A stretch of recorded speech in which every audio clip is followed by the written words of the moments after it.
Cody Rhodes is your king of the ring, so what do you want to talk about?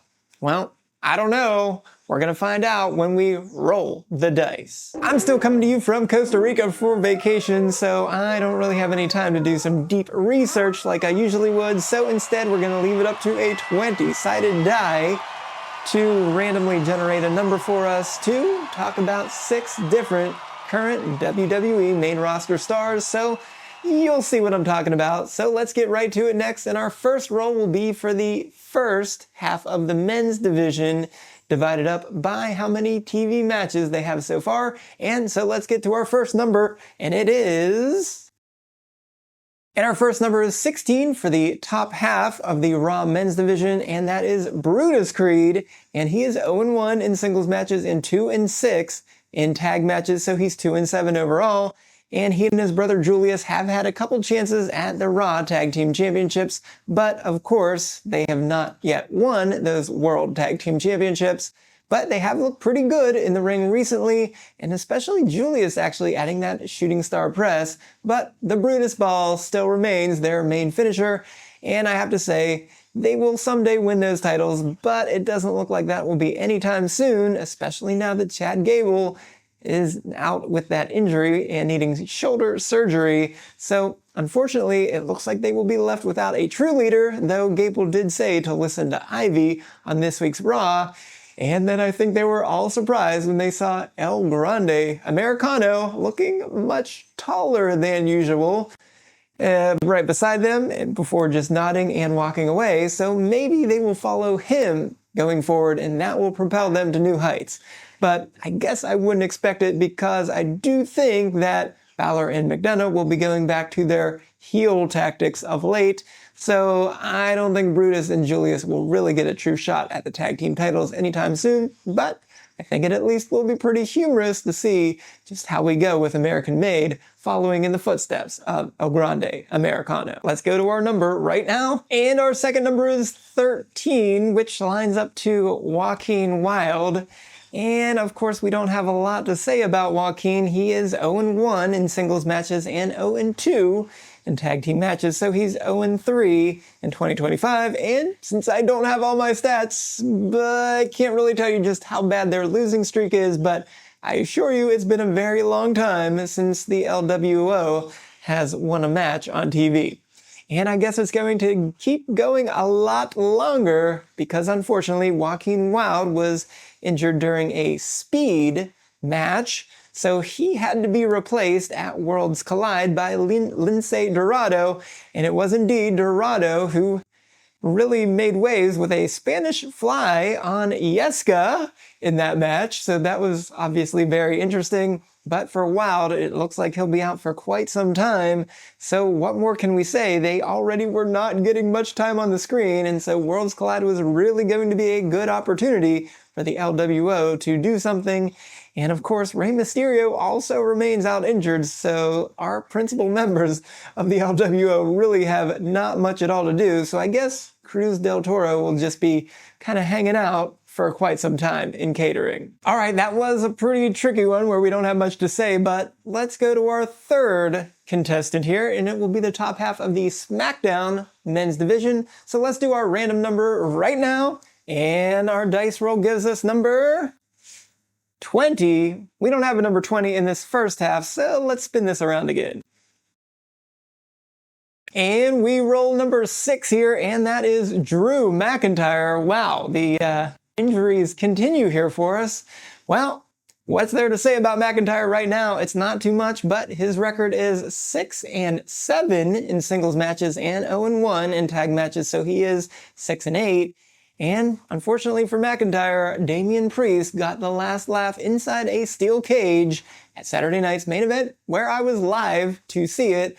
Of course, McIntyre was working hurt already, so that was a way to write him out of the program for a little bit. So let's hope McIntyre isn't injured too badly. I think I saw a tweet recently where he had a picture carrying around a very interesting looking bag.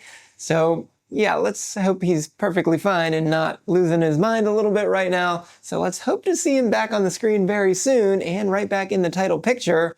but maybe he won't be as long as John Cena holds that title in his current capacity. Though, that said, I would like to see him also go for the US title, as he does need to win that title still to become a Grand Slam champion. Of course, we all want to see that.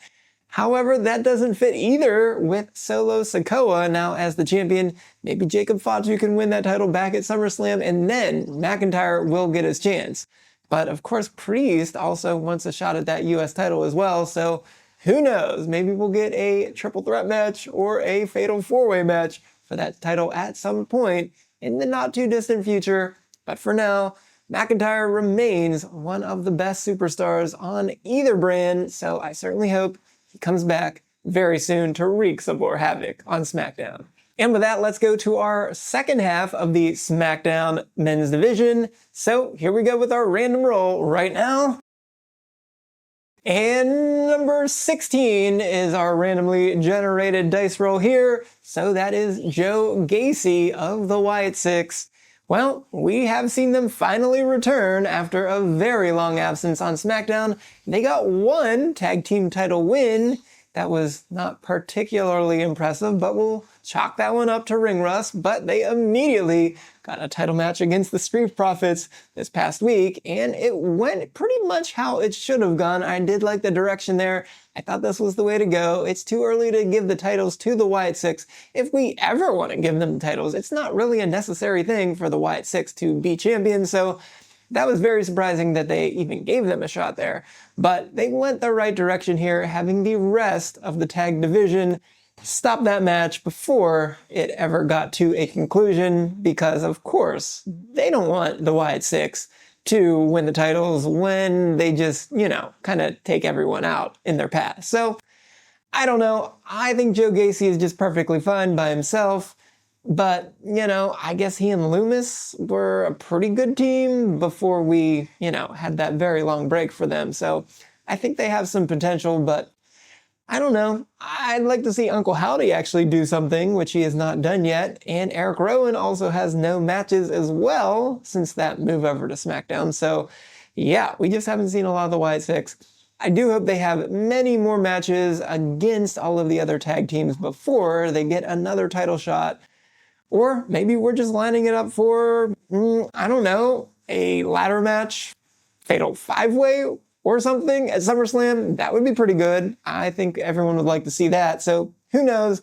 That said, again, I just want to see Uncle Howdy as the main character here do something. For Gacy and for Loomis themselves, this was just their second match. So they are 1-0-1 now since that match was declared a no contest. So we'll just see who they get to beat up this week on SmackDown. But unfortunately, we are now going back to 2-hour SmackDowns, and just maybe this will cool down the tag team division, which would be unfortunate because they definitely were the ones to benefit the most from the change to 3 hours. But for all of our sanity, 3 hours on a Friday night is a little bit tricky, so I think the move back to 2 hours will be good, but I hope it keeps the tag team division rolling, and I hope the Wyatt Six really start to cook. Up next is the Raw Women's division, so let's just see what our 20-sided die has in store for us to talk about next. And we got number 9, which is Ivy Now, which is unfortunate because I kind of already talked about American Made, but Ivy herself is 0-7 in all matches, which are all singles matches, 0-4 specifically in one-on-one matches, and for some reason, Chad Gable has told her to go after Stephanie Vauquer, so I am pretty sure this is only going to get worse for Ivy before things get better, since I think it's safe to say we all want to see Stephanie succeed at the highest level. So unfortunately, Ivy is going to be some fodder for Stephanie. But I guess she is taking on a leadership role that was bequeathed to her by Gable while he's out with his injury, so maybe that will give her some additional credibility going forward. So maybe she can boss around the boys a little bit, being the Creeds, and we'll just have to see if she's able to interact quite well with our replacement El Grande Americano, but for now, I don't think the outlook is very good for Ivy Dow going forward. And lastly, we have the SmackDown Women's Division, so one more time, let's roll the die and see what happens. And well, we rolled number 9 yet again, so this time we're talking about Alexa Bliss. She is 3-4 in singles matches and 2-0 in tag matches, so she is 5-4 overall since returning at the Royal Rumble. And Alexa's Royal Rumble return gave us the biggest pop of the night, and that was truly amazing. I think we all want to see Alexa at the very top of the game, and so far she's looked really good in her return, but the only weird move was when she stopped going for the Twisted Bliss and pointed to Asuka, saying that Asuka was ready for it. I think that was just kind of a botched finish, which I brought up a couple weeks ago. But hey, nonetheless, she did win one match in the Queen of the Ring tournament, which was amazing, going against Charlotte, beating her to the punch, landing her sister Abigail's DDT on Candice LeRae right before Charlotte made Alba Fire tap out. So that was a really innovative and cool way to go to a finish. That just led to an improvement of whatever potential feud those two may have going, or if maybe you saw some spoilers for SmackDown, maybe something else is afoot. So I do think whatever we get between Alexa and Charlotte will be very interesting going forward, as those two were truly two of the best over the last several years since we started the women's evolution. So where this goes for Evolution remains to be seen for now, but certainly those two will have a big part in it going forward. So I'm looking forward to what Alexa does there with Charlotte, but in the long run, I want to see Alexa get back to the Wyatt Six here because, I mean, her gear every single week has something to do with Bray Wyatt and the Wyatt Six, the Wyatt family, any kind of combination you want to talk about there. I think we need to see her swing back around to that. So I think we'll get to that as we get closer to the WrestleMania season. But regardless, it was such a long wait to get Alexa back on our TV screen that we're just really excited to see what's in store next for her. So there you have it. This was just kind of off the cuff, and I hope it was what you wanted to talk about, though I'm not sure all of the numbers we got were particularly the greatest. That said, well, we'll see if this works, and we'll try it again later in the near future when we don't have anything specific we have to talk about, like a betting podcast, because I think we'll have an extra special 2 betting podcast next week for both Saturday night's main event and then for Evolution. But until then, if you missed this special vacation version of Stop the 10 Count, be sure to go right on over here and check that out. But until next time, I am the SportsZu, and this is still a podcast that needs a new name.